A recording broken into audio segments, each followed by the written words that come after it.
आणि आता मुंबई उपनगरामध्ये नेमकं काय घडतंय पाहूया त्या संदर्भातल्या बातम्या। प्रदूषण रोखण्यासाठी महापालिकेला केंद्राकडून 630 कोटींचा निधी, महापालिकेच्या प्रयत्नांना केंद्र सरकारकडून आर्थिक बळ। मुख्यमंत्र्यांच्या निर्देशानुसार मुंबईमध्ये संपूर्ण स्वच्छता अभियान सुरू।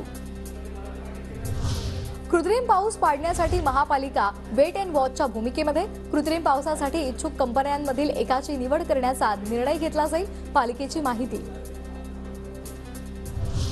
गर्दी कमी करण्यासाठी मालाड ते चर्चगेट लोकल सुरू करा, खासदार गोपाळ शेट्टी यांची रेल्वे मंत्री अश्विनी वैष्णव आणि रेल्वे राज्यमंत्री रावसाहेब दानवे यांच्याकडे पत्राद्वारे मागणी।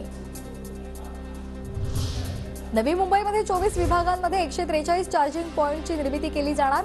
प्रत्येक चार्जिंग स्टेशनसाठी 25 लाख रुपये अनुदान मिळणार। एका केंद्राची उभारणी करण्यासाठी जवळपास 2 कोटी रुपये खर्च येणार। मोनोरेलला ऊर्जितावस्थेमध्ये आणण्यासाठी प्रशासनाकडून उपाययोजना सुरू। मोनो मार्गावरील सर्व खांब स्थानकांमधील रिकामी जागा जाहिरातींसाठी दिली जाणार। मध्य रेल्वेकडून शून्य मृत्यू मोहीम हाती।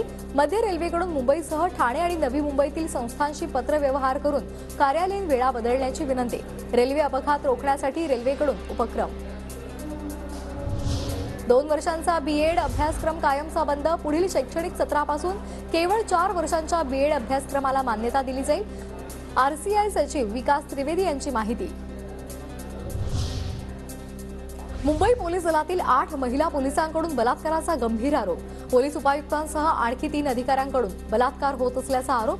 8 महिला पोलिसांचं पोलीस आयुक्त, मुख्यमंत्री आणि उपमुख्यमंत्र्यांना पत्र। महिला पोलिसांच्या पत्रामुळे मुंबई पोलीस दलात खळबळ। लोकसभा वाटोपाठ विधानसभा निवडणुकांचे पडघम वाजायला सुरुवात। ठाणे महापालिकेचे कर्मचारी निवडणुकीच्या कामात व्यग्र, नागरिकांची कामं रखडली।